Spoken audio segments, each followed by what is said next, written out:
Welcome to Windsor, home of the famous Windsor Castle, which, despite sitting on 13 acres of land, is still a drop in the ocean when you compare that to Dracula's castle in the Castlevania series. And Windsor's not only home to the castle, it's home to Konami's European HQ too, and in the European HQ, Dave Cox is sitting waiting to answer a few of your questions, so come with me. I'm here with Dave Cox, producer of the Castlevania Lord of Shadow series, and I'm about to ask him a few of your questions, so if you don't mind, we'll jump straight in. Sure. Cool. The first question from a Twitter user asks, what was it that inspired you and your team to take the franchise into kind of a modern element rather than just within Dracula's castle itself? I think when we originally came up with the idea of Dracula's story, we had a sort of a beginning and an end, and we knew that the end would end in modern times. And as we were finishing up Lords of Shadow 1, we thought, wouldn't it be cool to show people, you know, where we would take this if we got the chance to do another one? Yeah. So we put the epilogue in, not really understanding the kind of impact it would have, and people really picked up on that. Dare to challenge me? You will die for your blasphemy. And obviously, with the game, went on to be very successful. So then we thought, now we need to realise that. Now we need to fulfil that promise that we've made in the epilogue. So that was a bit of a challenge for us. And I think, you know, when we thought about the modern city and taking it into the modern era, we still wanted it to feel like a Castlevania game. But we didn't want to, you know, we didn't want to put Dracula in the middle of Times Square, and sort of feel kind of outsourced. So it's very much an imagined city, so it feels like it belongs in the Castlevania universe. Was Gabriel's destiny of turning into the Prince of Darkness planned since the beginning of Lord of Shadows 1 development? Yeah, basically we set out to tell Dracula's story. So, you know, the original concept was that Gabriel was Dracula, and we wanted to, you know, give him a backstory. Because previously in Castlevania games, you know, Dracula never really had a backstory. He was more sort of like the bad guy that popped up at the end of the game. And we thought, well, let's tell his story. Let's make something, you know, a bit more sophisticated. Let's make something that tells the story of Dracula and his relationship with the Belmont clan. You know, how did this blood feud come about? You know, how did this all happen? So that's really where we started out on. So, you know, with Lords of Shadow 1, you can see Gabriel Belmont's journey to Dracula. And I think with Lords of Shadow 2, we carry on, it's a much darker tale, yeah. You know, that ends with the conclusion to the story of Dracula. For I am the dragon, Dracul.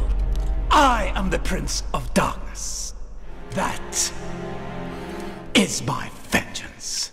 A user on the Konami UK website. Yeah. Quite a long question, but he mentions that in a recent edition of Game Informer, we talk about Gabriel's powers, including the ability to turn into a dragon. Yes. He wants to know, is that similar to the Dark Crystal in the original Lord of Shadows game? And is there any other potential powers that we can talk about? Yeah, it does. It works in a very similar way. You need a talisman in order to take on dragon form. So once you've found the talisman, then you need dragon scales.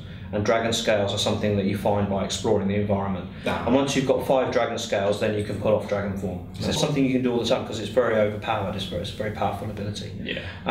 One of the things that we've shown in the preview event today is the Stolas clock, which is a relic that you find through exploration as well. Or you can buy it at the shop. There's actually a shop in the game. Cool. And the Stolas clock, what that does, it slows enemies down. And because they're moving slower, you can hit them 2-3 times more. So that allows you to build up focus very, very fast. And not only that, but you get extra experience for doing it. So it's a really useful relic, especially when you've got some tough combat and you're surrounded by enemies and you don't have any magic.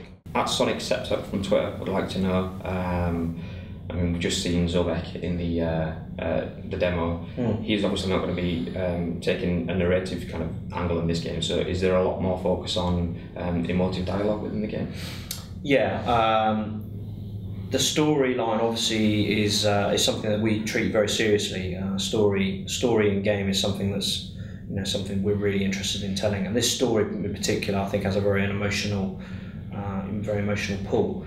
I think you know, having actors like Patrick Stewart, Rob Carlyle, Richard Madden playing those roles gives you that extra kind of level of quality in terms of emotion. But definitely Zobek and other characters. I mean, we see other characters from the previous game like Marie, like Carmilla making a return. They definitely have a strong part to play. And Zobek himself, obviously, a lot of players want to see Dracula and Zobek going head to head, and that definitely will happen. So. Awesome. If you could be one of the Lords of Shadow, which one would you be and why? I'd probably be Cornell. because he's kind of a gruff, angry type person. That's what I am. Well, some would say. So yeah, I think Cornell is one of my favourites because one of the cool things about the character of Cornell and the person that played that character, a chap called Richard Ridings, is that he's Daddy Pig from Peppa Pig. Yeah. And a totally different role for him. Yeah, one of the questions we've had is regarding unlockables and extra costumes for the game. Will there be anything that people can look forward to?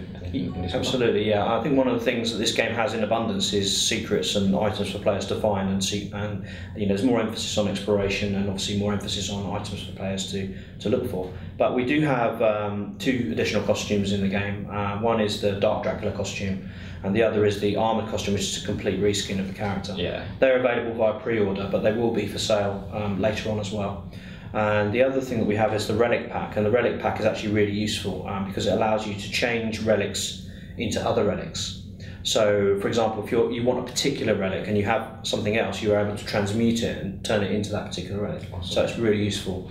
I think we know the answer to this question anyway, but Matthew Mulvaney on Twitter would like to know, will there be an unlockable Dave Cox character skin in Castlevania? No, I don't think so. I don't think players want to play with me, that's for sure. So, no, there won't be. There are some funny unlockables at the end when you complete the game, but we'll keep that a secret. Looking forward to it. Dave, thanks for your time. Your pleasure. Cheers. Cheers. So there you go. Sadly, you can't play as Dave Cox in Castlevania Lord of Shadows 2, but you can play as Dracula. Get your pre-orders in now. The game is out on February 28th, 2014. In the meantime, make sure you follow us on Twitter and Facebook to stay in the conversation. Take care.